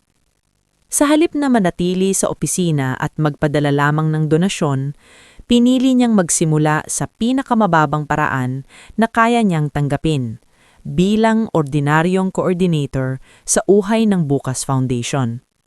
Hindi pumayag si Isabel nung una. "Leo, hindi ito lugar para patunayan mo lang na nagsisisi ka," sabi niya noon. "Hindi ito stage para sa redemption mo." Tumanggo si Leo. "Alam ko. Kaya kung ayaw mo akong bigyan ng anumang posisyon, tanggap ko. Pero gusto kong matuto. Kahit tagabuhat lang ng kahon, kahit tagapaglista lang ng attendance." Matagal siyang tinignan ni Isabel. Hinanap niya sa mukha nito kung may bahid pa ng dating takot, dating pag-iwas, dating pagnanais na mabilis maayos ang lahat. Ngunit nakita niya ang isang lalaking pagod, hiya, at seryosong magsimula muli. "Walang special treatment dito," sabi ni Isabel. "Hindi ako hihingi. At hindi ibig sabihin na nandito ka ay ayos na tayo." "Alam ko," sagot ni Leo. "Hindi ko minamadali."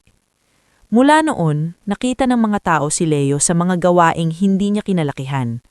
Nagbubuhat siya ng kahon ng libro, naghahain ng pagkain sa training sessions, nakikinig sa reklamo ng mga magsasaka nang hindi sumasabat. Minsan naman, pinapagalitan siya ni Dr. Mirabeth kapag mali ang pag-aayos niya ng records. Minsan naman, tinatawanan siya ni Oryx dahil hindi niya alam kung paano magtali ng sako ng maayos.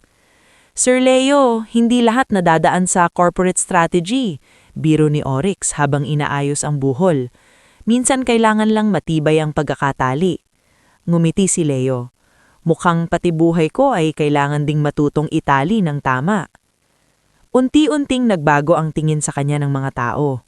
Hindi dahil anak siya ng Villacorta, kundi dahil nanatili siya kahit wala ng aga-abang na papuri.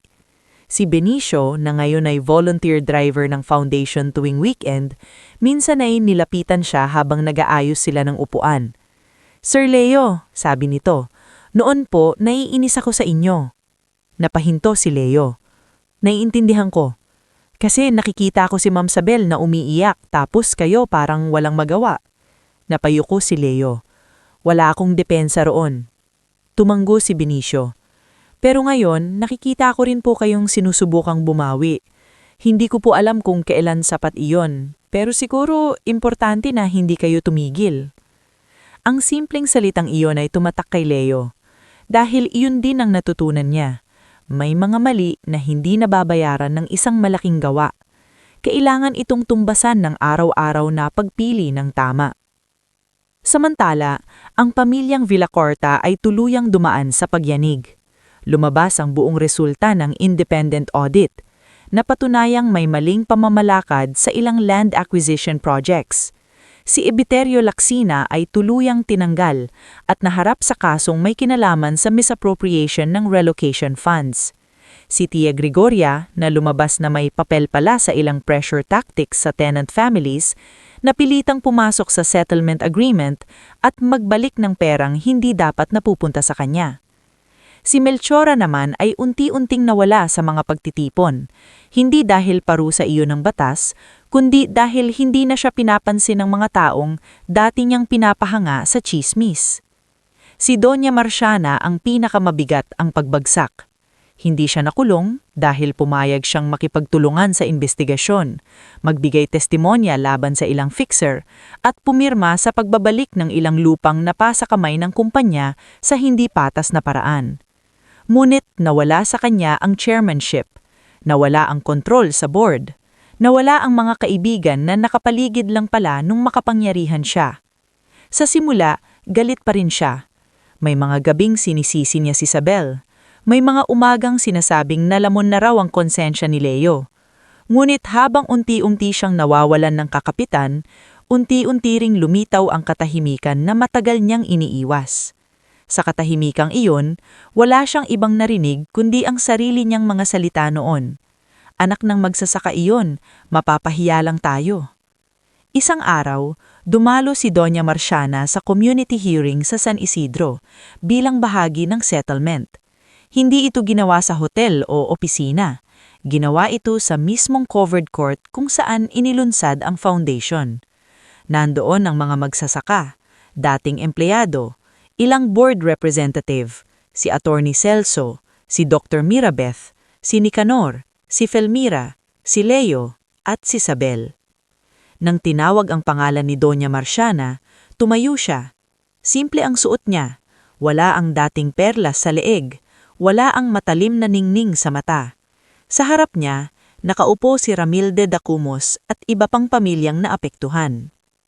Matagal siyang hindi nakapagsalita. Pagkatapos ay huminga siya ng malalim. Hindi sapat ang salitang patawad. Sabi niya, basag ang boses. Pero kailangan ko pa rin itang sabihin. Pinaniwala ko ang sarili ko na may mga taong mas mababa dahil wala silang apelido, pera o koneksyon. Ginamit ko ang kapangyarihan para manahimik ang mga taong dapat sana'y pinapinggan. At kay Sabelina, napatingin siya kay Sabel, tinawag kitang kahihiyan. Ang totoo, ang ikinahihiya ko ngayon ay ang sarili kong puso. Tahimik ang buong court. Walang pumalakpak, walang umiyak ng malakas, ngunit may bigat na tila unti-unting umaangat. Hindi agad nagsalita si Sabel. Hindi niya kailangang gawing madrama ang sandali. Tumayo siya at mahinang sinabi, ang tawad ay hindi lisensya para kalimutan ang nangyari, pero maaari itong maging simula kung tutuparin ninyo ang lahat ng kailangang itama. Tumanggo si Marciana. Tutuparin ko. At sa pagkakataong iyon, hindi man ganap ang pagpapatawad, nagsimula ang pananagutan. Pagkaraan ng ilang buwan, ginanap ang ikalawang anibersaryo ng Uhay ng Bukas Foundation. Hindi ito tulad ng reunion ng Villacorta na puno ng palabas at kayabangan. Ang selebrasyon ay ginanap sa malawak na palayan ng San Isidro, sa ilalim ng mga ilaw na nakasabit sa kawayan. May mahabang mesa na puno ng pagkaing niluto ng mga nanay sa livelihood program. May simpleng entablado kung saan magtatanghal ang mga scholar. May mga upuan hindi nakareserba ayon sa estado sa buhay. Kahit sino, pwedeng umupo kahit saan. Dumating si Aling Criselda, mayon ay retired na sa mansyon at tumutulong sa foundation kitchen. Dumating si Benicio kasama ang pamilya niya. Ang panganay niyang anak ay isa na ring scholar. Dumating si Iskra, na ngayon ay full-time grants director ng foundation. Dumating sina Dr. Mirabeth, Oryx, Attorney Celso, Filmira at Nicanor. Sa bantang huli, dumating din si Doña Marciana. Hindi siya nasa unahan, hindi siya nagpakuha ng atensyon. Umupo siya sa likuran, tahimik, nakikinig. Lumapit si Nicanor sa kanya dalang 2 tasang salabat. Mainit-init pa, sabi niya. Nagulat si Marciana, tinanggap niya ang tasa. Salamat. Ilang sandali silang parehong nakatingin sa palayan. Akala ko noon, lupa lang ang hawak ninyo. Ngumiti ng bahagya si Nicanor. Lupa naman talaga. Napatingin siya rito. Pero ang lupa, dagdag ni Nicanor, kapag inalagaan, bumubuhay.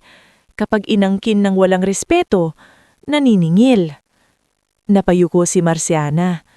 Marami akong hindi nakita. Hindi pa huli para matutong tumingin, sagot ni Nicanor. Sa entablado, tinawag si Sabel para magsalita. Tumayo siya sa harap ng mga taong naging bahagi ng kanyang paglalakbay. Nang makita niya si Leo sa gilid ng stage, tahimik itong ngumiti. Hindi na iyon ang ngiti ng lalaking umaasang mapapatawad agad. Iyon ay ngiti ng taong handang manatili kahit gaano katagal ang paglilom. 2 taon na ang nakalipas. Panimulang akala ko ang pinakamalaking sugat sa buhay ko ay hindi ako imbitahan sa isang reunion. Pero natutuhan ko, mas malalim pala ang sugat kapag pinaniwala ka ng mundo na kailangan mong ikahiya kung saan ka nanggaling. Tahimik ang lahat. Ngayon habang nakikita ko ang mga batang scholar natin, ang mga pamilyang may hawak ng titulo ng lupa, ang mga nanay na kumikita mula sa sariling produkto, alam kong hindi pala sapat na patunayan kung mali sila. Mas mahalagang patunayan nating tama ang paniniwalang may dangal ang bawat taong lumalabang ng marangal. Lumakas ang palakpakan. Ngunit bago siya bumaba, may batang scholar na lumapit sa entablado, si Danalyn. Hawak nito ang mikropono, nanginginig, pero nakangiti. Ma'am Sabel, ano po ang sikreto para hindi matakot kapag minamaliit ka? Napatingin si Sabel sa palayan. Nakita niya ang ama, ang ina, si Leo, si Marciana, at lahat ng taong minsang naging bahagi ng kanyang sakit at paghilom. Matatakot ka pa rin, masasaktan ka pa rin, pero huwag mong hayaang ang tingin ng iba ang magtakda ng halaga mo. Kahit saan ka nanggaling, kapag marangal kang lumaban, walang makakasabing mahirap ang puso mo. Noong gabing iyon, tapos ang programa, lumapit si Leo kay Sabel sa gilid ng palayan. Wala na ang ingay ng mga tao, taning huni ng kuliglig at mahinang hangin ang kasama nila. Sabel, hindi ko alam kung karapat-dapat na akong itanong ito, pero may pag-asa pa ba tayo? Tumingin si Sabel sa kanya. 2 taon na ang nakalipas, ngunit hindi niya minadali ang sarili. Pinawadge niya si Leo magbago hindi sa salita, kundi sa gawa.